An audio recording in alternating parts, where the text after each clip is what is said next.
behind the scenes with future country rock blues kings and queens. Discover them first with Palm Mash TV. Palm Mash TV.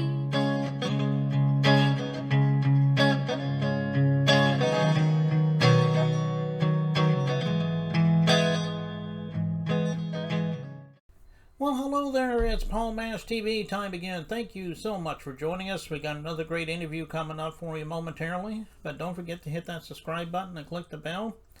And anytime a new episode comes your way, you'll be notified on that. And feel free to leave a comment on the comment section. We'd love to hear from you there. And if you're on Facebook, go to facebook.com/Paul Mash TV. And you can follow us and comment on the things you see there and send us an inbox. And we'd love to hear from you there as well. And also send us an email, paulmashtv, all one word, @gmail.com.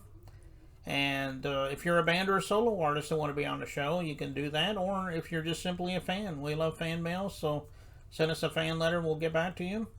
And this is all going to be recapped at the closing credits at the end of the show, so stay tuned for that. From Cathedral City, California, we have a special guest today. His name is Andy Cahan.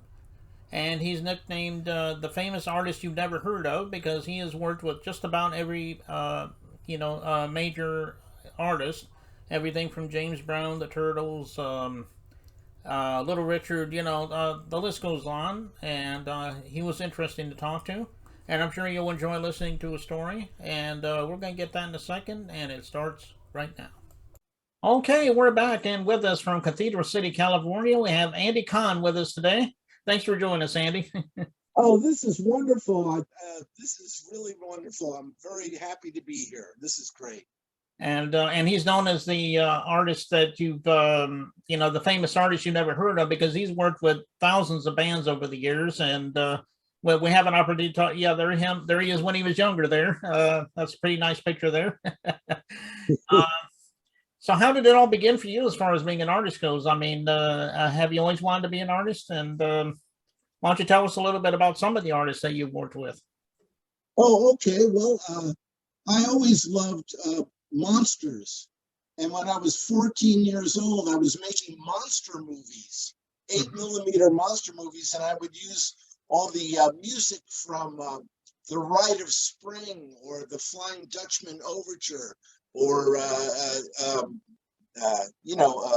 New World Symphony, or all these great musical things. And then the Beatles came out, and I said, I don't think I want to be a movie maker. I think I want to be a Beatle. So I got a Beatle haircut, and I started a band, and we did very, very well. 1965, and we recorded in New York with a guy named Roy Sakala, who eventually opened up the record plant. He started the record plant. But he recorded with everybody from John Lennon to Jimi Hendrix to the Four Seasons and everything. So I was very fortunate at 15 years old to record with this guy in New York City. So that song called She's Gone Away is actually a underground garage band cult hit. Everybody loves that song. So it's really, that's how I started out doing that 1965 Farfisa organ band. I played the Farfisa combo compact organ, and I played left-hand bass, and it was a trio with a lead singer. So it was pretty cool stuff back in 1965. So you've been doing this as far early back as 65 then?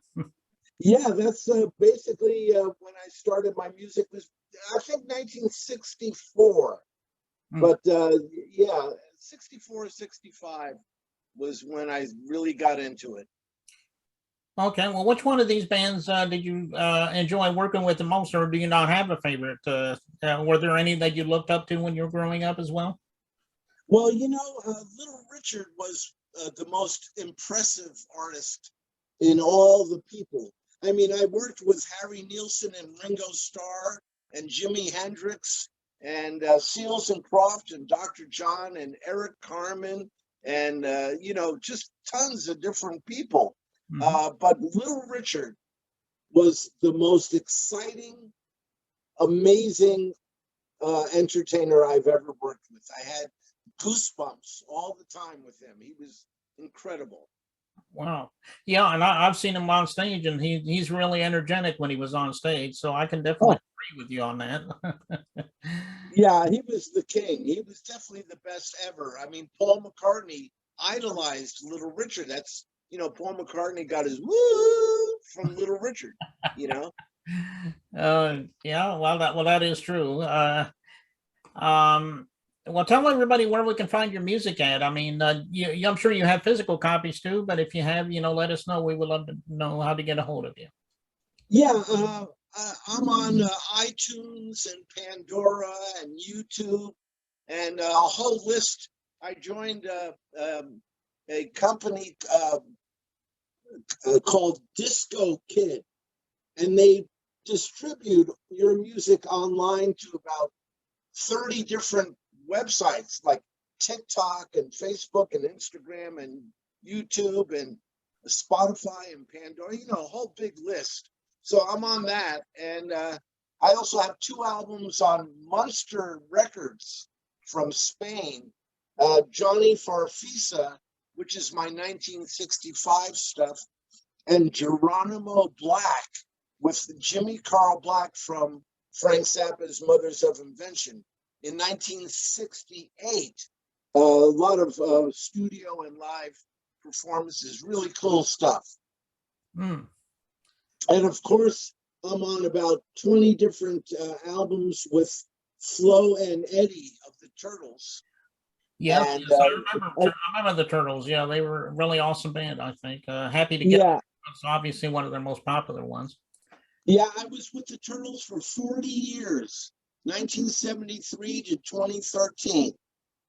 And that was amazing. I got to meet everybody I can ever imagine in the music world. It was really great. Well, that's great. I'm glad you've done all those things, and I know you'll be around for a lot longer, doing it again. So. Oh yeah, I'm only 74 years old. I got a little time left. Wow, that's impressive. But I know everybody won't go out there and get your music, like you said, because of all those streaming platforms you mentioned. So everybody go out there and get that stuff. You won't be sorry. And it's really easy. If you Google the most famous musician you've never heard of, if you Google that, it'll pop right up, and you can read an excerpt from my book and order an autographed copy and all that stuff. Okay, well, everybody do that. I know he would love you for that. And we're getting ready to watch one of your music videos right now. I guess the one you picked for us was Late Bloomer. Is there a story behind that song? It sounds like it might be self-explanatory, but tell us in your own words about that song. Oh, it was Harry Nilsson's favorite song when he recorded 35 songs in my living room. It was also Eric Carmen. He loved that song, and a lot of people love that song. It's one of the only songs I wrote that doesn't deal with a girlfriend or love. It's just a positive energy. It's inspiring for people to get their shit together. Come on, late bloomer. It's the time of your life. So it's really a cool song, and it's reggae. I love reggae. It's like ska reggae, and it's very up. And I'm playing all the music on my synthesizer, and my friend Steve Diaro is singing all the vocals. So it's just the 2 of us in my living room. But it's really a great song. I hope you enjoy listening to it. Okay, and we are going to get to that in just a moment or so. But right now, we thank you so much for being on the show. We'd love to have you back a second time because we enjoyed having you, Andy. Well, I'd love to be on. I'd love to tell stories about my book and my career. Okay, well, maybe one day if we can get you back on the show, we'll let you know, and we'd love to have you back. All right, that would be wonderful. Here's my book again, in case you guys want to Google the most famous musician you never heard of. It's really a great book. Yeah, and I've read some of the highlights on that book. It's really great, and I think you'll enjoy it too. And Now we're going to get right to the song. Here's Light Bloomer right now, so don't go away.